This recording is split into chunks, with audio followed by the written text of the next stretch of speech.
주신 하나님의 말씀 로마서 15장 22절에서 29절입니다. 그러므로 또한 내가 너희에게 가려하던 것이 여러 번 막혔더니 이제는 이 지방에 일할 곳이 없고 또 여러 해 전부터 언제든지 서본하러 갈 때에 너희에게 가기를 바라고 있었으니 이는 지나가는 길에 너희를 보고 먼저 너희와 사귐으로 얼마간 기쁨을 가진 후에 너희가 그리로 보내주기를 바람이라. 그러나 이제는 내가 성도를 섬기는 일로 예루살렘에 가노니 이는 마게도냐와 아가야 사람들이 예루살렘 성도 중 가난한 자들을 위하여 기쁘게 얼마를 연보하였습니다. 저희가 기뻐서 하였거니와 또한 저희는 그들에게 빚진 자니 만일 이방인들이 그들의 영적인 것을 나누어 가졌으면 육적인 것으로 그들을 섬기는 것이 마땅하니라. 그러므로 내가 이 일을 마치고 이 열매를 그들에게 확증한 후에 너희에게 들렀다가 서본하러 가리라. 내가 너희에게 나아갈 때에 그리스도의 충만한 복을 가지고 갈 줄을 아노라. 아멘. 은혜의 빚진 자라는 제목으로 말씀을 드리려고 합니다.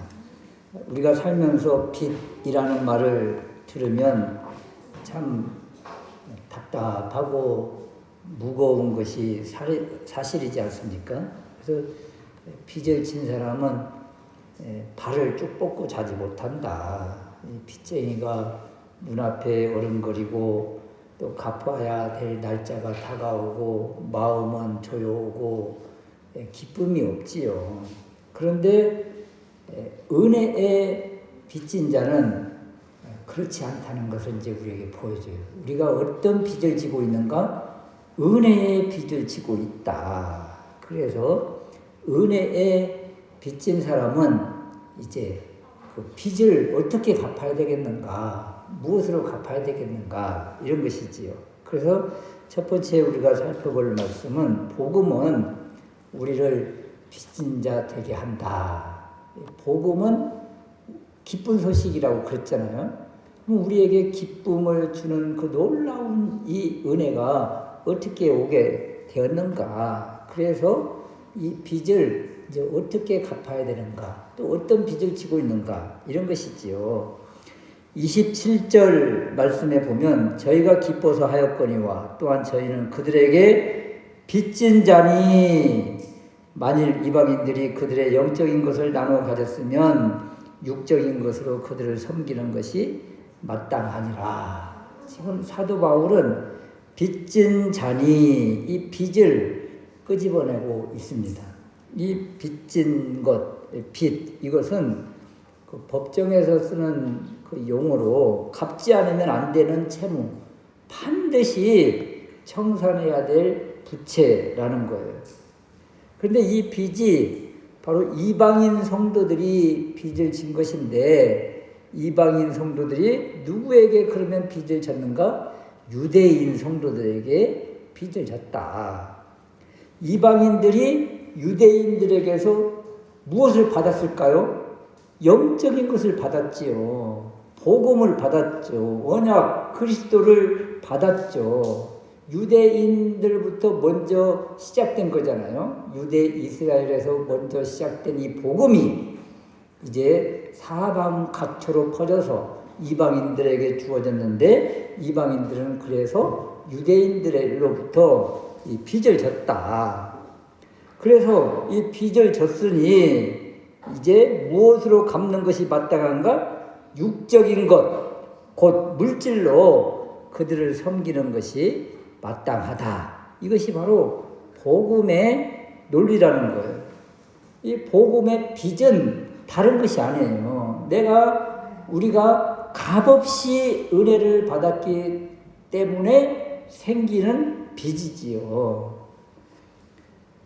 우리가 오늘 이 자리에서 예배 드릴 수 있는 것, 또 말씀을 들을 수 있는 것, 또 그리스도를 알게 된 것, 이 모든 것이 거저 받은 은혜 아닙니까? 이 은혜를 값없이 받은 사람은 이제 그것에 대한 빚을 가지고 있기 때문에 반드시 갚아야 될 사랑의 빚이 생긴 것이다. 이것이 바로 은혜가 만들어내는 은혜의 빚을 갚는 이제 우리에게 주어진 의무라는 거예요. 이 빚이, 은혜의 빚이, 복음의 빚이 우리에게 주어졌잖아요. 그러면 이것을 갚아야 될 마땅한 책임과 의무가 있다. 그래서 우리 모두는 십자가 아래에서 빚진 자요, 또 우리에게 복음을 전해준 사람에게 대한 또 빚을 가지고 있는 사람이다. 그래서 이걸 항상 기억을 했으면 좋겠어요. 은혜의 빚이 있다. 그러면 이제 이 빚을 누구에게 이제 갚아야 될 것인가? 누구에게 이 사랑의 손길을 뻗어야 되겠는가? 이것을 우리가 생각할 수 있는 것이지요. 두 번째, 또 복음은 우리를 나눔의 그 교제의 자리로 이끌어 주십니다. 26절 말씀인데, 마게도냐와 아가야 사람들은 이제 이방인들이잖아요. 이방 교회들이잖아요.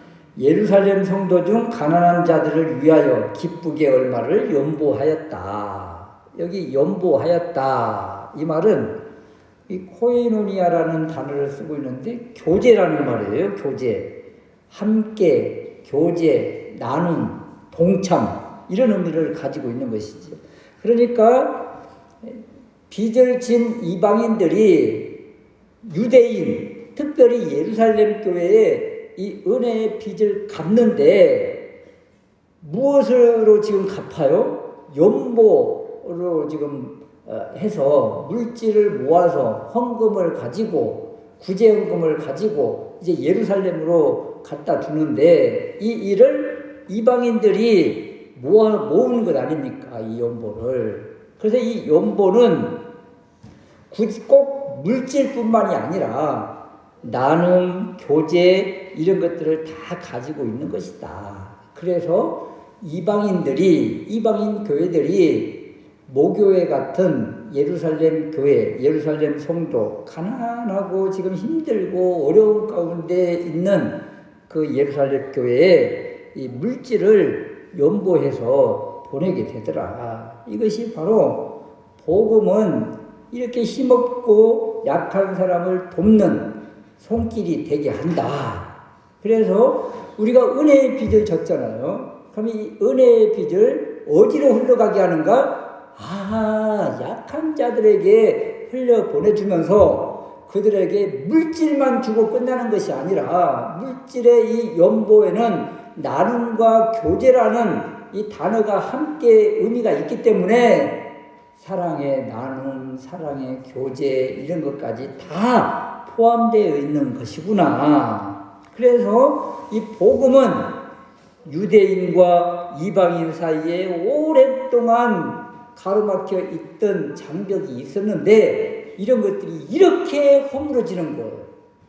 유대인들을 통해서 복음이 이방인들에게, 또 이방인들의 또 물질 연보로 인해서 또 유대인들에게 돕는 이런 역사가 있는 것처럼, 이렇게 해서 복음은 그리스도 안에서 이런 장벽들이 허물어지는 것들이다. 여러분, 이방인 교회와 이 유대 예루살렘 교회와 이들은 얼굴을 한번 본 적 없는 그런 관계예요. 그런데도 불구하고 한쪽이 힘들고 연약하고 부족하니까 알지 못한 그들을 향해서 이렇게 자신이 가지고 있는 소중한 것들을 내어서 보내두고 있더라. 이런 것들이 바로 그리스도의 몸된 교회의 모습이에요. 교회는 멀리 떨어져 있을지라도 예수님 안에서, 그리스도 안에서 한 몸 믿음의 공동체잖아요. 그래서 멀리 떨어져 있는 어떤 누군가가 이렇게 연약한 가운데 고통을 당하고 아픔을 당하고 있다면, 조금이라도 힘이 있고 가지고 있는 사람이 그들을 돕는 손길을 내뻗어서 서로 하나 되고 교제되는 그런 은혜가 있어야 된다. 그래서 진짜 은혜 받은 성도, 은혜 받은 교회는 자기 담을 넘어간다고 그러잖아요. 교단을 넘어가고 지역을 넘어가고 나라를 넘어가고 그래서 손을 펴서 사랑의 손길을 내뻗는 것입니다. 그래서 유대인도 헬라인도 가난한 자, 부유한 자, 노예, 주인 모든 장벽들이 다 무너지고 한 몸, 한 지체를 이루는 것, 이것이 바로 공동체의 모습이고 이런 모습이 바로 복음 안에 있는 믿음의 교제의 모습이다, 이런 것입니다. 세 번째 또 우리에게 주시는 메시지는 우리의 이 헌신에 대해서, 우리의 이 나눔에 대해서 하나님이 인쳐 주신다는 거예요.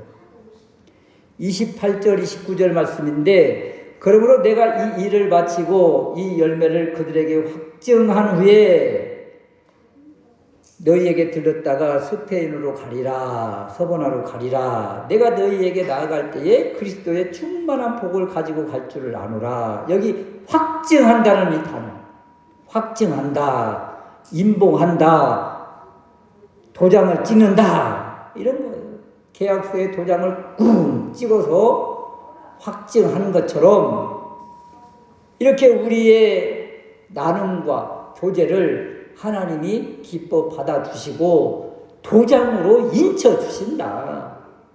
얼마나 큰 은혜입니까? 우리의 작은 사랑의 손길, 은혜의 빚진 자로서의 사명을 잘 감당해 나갈 때 하나님은 이러한 것들에 대해서 확증해 주신다.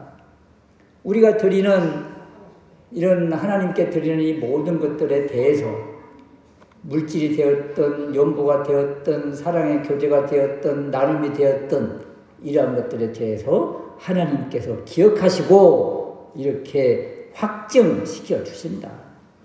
여러분, 지금 사도 바울은